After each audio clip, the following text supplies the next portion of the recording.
Jadi demand and supply gold datang daripada banyak faktor.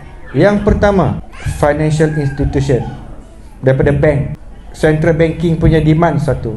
Yang kedua, investor punya demand. Investor punya demand dia bergantung pula kepada news. Jadi investor ni akan beli emas biasanya bila ada news. Dan news pula ada news yang berbentuk economic news dan ada news yang berbentuk geopolitical news. Sebagai contoh, US adalah negara yang the biggest country, kawasan ekonomi dunia. So harga emas dia berlawanan dengan US dollar. Sebab US dollar ni adalah world reserve currency. Jadi orang akan tengok ekonomi US okey ke tak okey. Jadi kalau US ekonomi semakin bagus, semakin okey, orang akan invest kepada economic of US, stock market dia, business dia.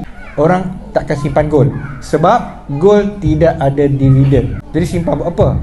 Tapi apabila US punya ekonomi semakin slow, orang takut nak invest dalam stock market, orang takut nak invest dalam financial institution. So orang akan simpan gold. Kemudian news lagi, interest rate. Apabila US mengumumkan interest rate naik, so siapa yang simpan dalam simpanan yang ada dapat interest, so orang akan pergi ke situ, orang akan jual gold tak ada interest. Tapi bila interest rate menurun, orang rasa interest rate turun, baik kita simpan dalam gold sebab gold ada potensi untuk naik. Okay, itu one of the demand and supply factor. Yang kedua, geopolitical tension. Bermaksud tiba-tiba bila ada escalation peperangan, so orang rasa takut. Bila perang ni maksud dia ekonomi tak stabil, world tak stabil, duit boleh jatuh. So orang akan beli gold. Sebab gold ni dia adalah mata wang universal. Dia tidak tertakluk kepada prestasi mana-mana negara, prestasi mana-mana currency.